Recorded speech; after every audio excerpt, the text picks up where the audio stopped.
नमस्कार। संपादकीय डिक्टेशन लिखेंगे। डिक्टेशन की स्पीड 80 शब्द प्रति मिनट रहेगी।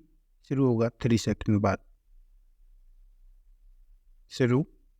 भारत के माननीय सर्वोच्च न्यायालय ने अनुच्छेद 370 और 35A को निरस्त करने का 11 दिसंबर को ऐतिहासिक फैसला सुनाया है। न्यायालय ने अपने फैसले में भारत की संप्रभुता और अखंडता को बरकरार रखा है, जिसे प्रत्येक भारतीय द्वारा सदैव संजोया जाता रहा है। सुप्रीम कोर्ट का यह कहना पूरी तरह से उचित है कि 5 अगस्त 2019 को हुआ निर्णय संवैधानिक एकीकरण को बढ़ाने के उद्देश्य से लिया गया था, न कि इसका उद्देश्य विघटन था। सर्वोच्च न्यायालय ने इस तथ्य को भी भली-भांति माना है कि 370 का स्वरूप स्थायी नहीं था। जम्मू कश्मीर और लद्दाख की खूबसूरत और शांत वादियाँ, बर्फ से ढके पहाड़, पीढ़ियों से कवियों, कलाकारों और हर भारतीय के दिल को मंत्रमुग्ध करते रहे हैं।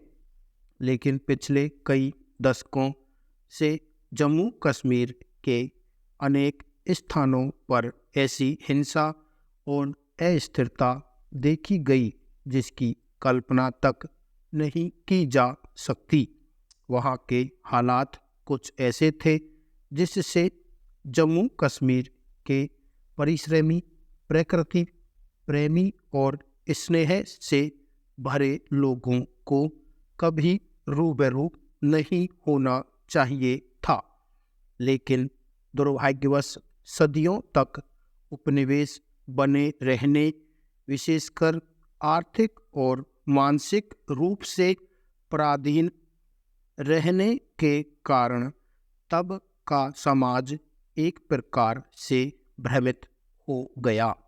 अत्यंत बुनियादी विषयों पर स्पष्ट नज़रिया अपनाने के बजाय दुविधा की स्थिति बनी रही, जिससे और भ्रम उत्पन्न हुआ।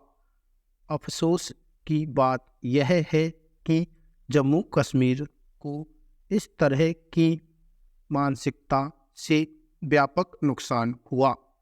देश की आज़ादी के समय तब के राजनीतिक नेतृत्व के पास राष्ट्रीय एकता के लिए एक नई शुरुआत करने का विकल्प था, लेकिन तब इसके बजाय उसी भ्रमित समाज का दृष्टिकोण जारी रखने का निर्णय लिया गया। भले ही इस वजह से दीर्घकालिक राष्ट्रीय हितों की अनदेखी करनी पड़ी। मुझे अपने जीवन के शुरुआती दौर से ही जम्मू कश्मीर आंदोलन से जुड़े रहने का अवसर मिला है। मेरी अवधारणा सदैव ही ऐसी रही है, जिसके अनुसार जम्मू कश्मीर महज एक राजनीतिक मुद्दा नहीं था, बल्कि यह विषय समाज की आकांक्षाओं को पूरा करने के बारे में था। डॉक्टर श्यामा प्रसाद मुखर्जी को नेहरू मंत्रिमंडल में एक महत्वपूर्ण विभाग मिला था और वे लंबे समय तक सरकार में बने रह सकते थे। फिर भी उन्होंने कश्मीर मुद्दे पर मंत्रिमंडल छोड़ा और कठिन रास्ता चुना। भले ही इसकी कीमत उन्हें अपनी जान देकर चुकानी पड़ी, लेकिन उनके अथक प्रयासों और बलिदान से करोड़ों भारतीय कश्मीर मुद्दे से भावनात्मक रूप से जुड़ गए। कई वर्षों बाद अटल जी ने श्रीनगर में एक सार्वजनिक बैठक में इंसानियत, जमहूरियत और कश्मीरियत का प्रभावशाली संदेश दिया, जो सदैव ही प्रेरणा का महान स्रोत भी रहा है। मेरा हमेशा से दृढ़ विश्वास रहा है कि जम्मू कश्मीर में जो कुछ हुआ था वह सारे राष्ट्र और वहाँ के लोगों के साथ बड़ा विश्वासघात था। मेरी यह भी प्रबल इच्छा थी कि मैं इस कलंक को, लोगों पर हुए इस अन्याय को मिटाने के लिए जो कुछ भी कर सकता हूँ उसे ज़रूर करूँ।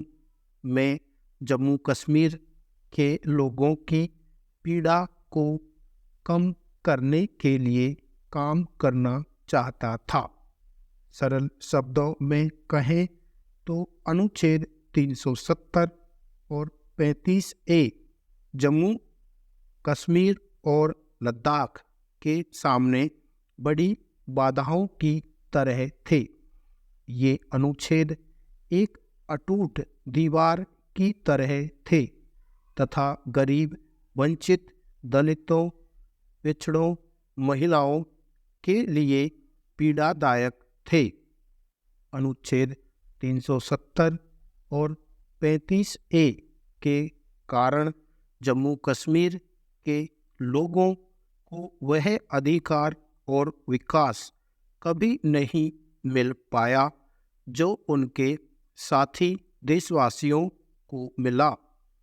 इन अनुच्छेदों के कारण एक ही राष्ट्र के लोगों के बीच दूरियां पैदा हो गईं। देश के कई लोग जो जम्मू कश्मीर की समस्याओं को हल करने के लिए काम करना चाहते थे, ऐसा करने में असमर्थ थे। भले ही उन लोगों ने वहाँ के लोगों के दर्द को स्पष्ट रूप से महसूस किया हो। एक कार्यकर्ता के रूप में जिसने पिछले कई दशकों से इस मुद्दे को करीब से देखा हो, मैं इस मुद्दे की बारीकियों और जटिलताओं से भली भांति परिचित था। मैं एक बात को लेकर बिल्कुल स्पष्ट था, जम्मू कश्मीर के लोग विकास चाहते हैं तथा वे अपनी ताकत और कौशल के आधार पर भारत के विकास में योगदान देना चाहते हैं।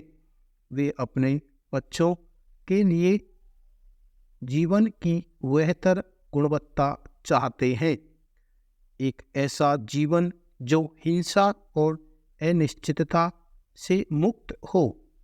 इस प्रकार जम्मू कश्मीर के लोगों की सेवा करते समय हमने 3 बातों को प्रमुखता दी। नागरिकों की चिंताओं को समझना, सरकार के कार्यों के माध्यम से आपसी विश्वास का निर्माण करना तथा विकास, निरंतर विकास को प्राथमिकता देना। 5 अगस्त का ऐतिहासिक दिन हर भारतीय के दिल और दिमाग में वसा हुआ है। हमारी संसद ने अनुच्छेद 370 को निरस्त करने का ऐतिहासिक निर्णय पारित किया और तब से जम्मू कश्मीर और लद्दाख में बहुत कुछ बदलाव आया है। न्यायिक अदालत का फैसला दिसंबर 2023 में आया है, लेकिन जम्मू कश्मीर और लद्दाख में विकास की गति को देखते हुए जनता की अदालत ने 4 साल पहले अनुच्छेद 370 और 35A को निरस्त करने के संसद के फैसले का जोरदार समर्थन किया है। सुप्रीम कोर्ट ने 11 दिसंबर के अपने फैसले में एक भारत श्रेष्ठ भारत की भावना को मजबूत किया है। इसने हमें याद दिलाया कि एकता और सुशासन के लिए साझा प्रतिबद्धता ही हमारी पहचान है। समाप्त।